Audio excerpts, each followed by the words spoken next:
It's called the Sky Garden, and if you book that online in advance, you can have 45 minutes up there completely free of charge. There is one problem with that though, folks. Where it's free, they don't say it's getting booked weeks in advance, but they're actually months in advance. And let's be honest, it's hardly surprising, is it? It's unusual to find anything free these days. But also to the left, this building behind the trees, the Water Guard House, the headquarters of Her Majesty's Customs and Excise. Now, if you're caught smuggling anything into this country, drugs, alcohol, guns, tobacco, it is all taken off of you and it is stored in the basement of that building until you've been taken to trial. After your trial, all the contents is destroyed by fire, but it is also said to be over there where they have the finest Christmas party in the whole of London. It's also where they train them lovely smiling people who rip your bags apart when you get to the airport.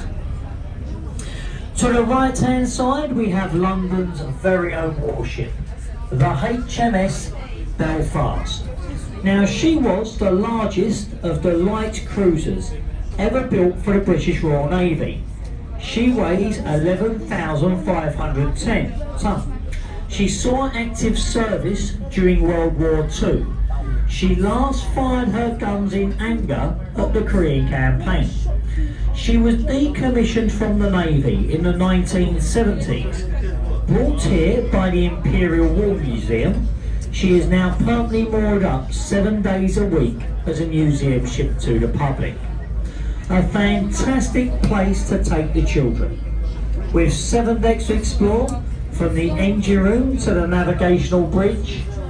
You'll lose them over there for quite a few hours. In front of us we get a lovely view of the Tower Bridge.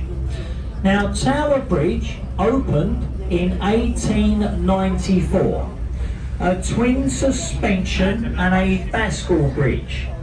And when I say a bascule bridge, I mean the lower section of the centre arch can actually raise in 2 halves like giant drawbridges to allow larger shipping, like the Belfast, in and out the upper pool of London. But Tower Bridge was actually built in the Gothic style to blend in with its surroundings. On the left hand side we have the world famous Tower of London. Now work first commenced on the tower under the orders of William the Conqueror in 1078.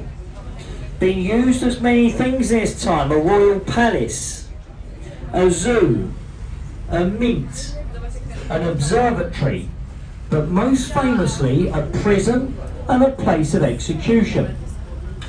Look to the river bank as we go past. You will see the top of a bricked up archway. Above the archway, entry to the Traitor's Gate. If you was found guilty of your crimes at the Palace of Westminster, you would have been rowed down the river, led up the once open archway, up onto Tower Hill where you've then been executed. It is said to have been London's first ever one-way street. The oldest part of the tower is the square part in the middle. Look to each corner, there's gold crowns on the top.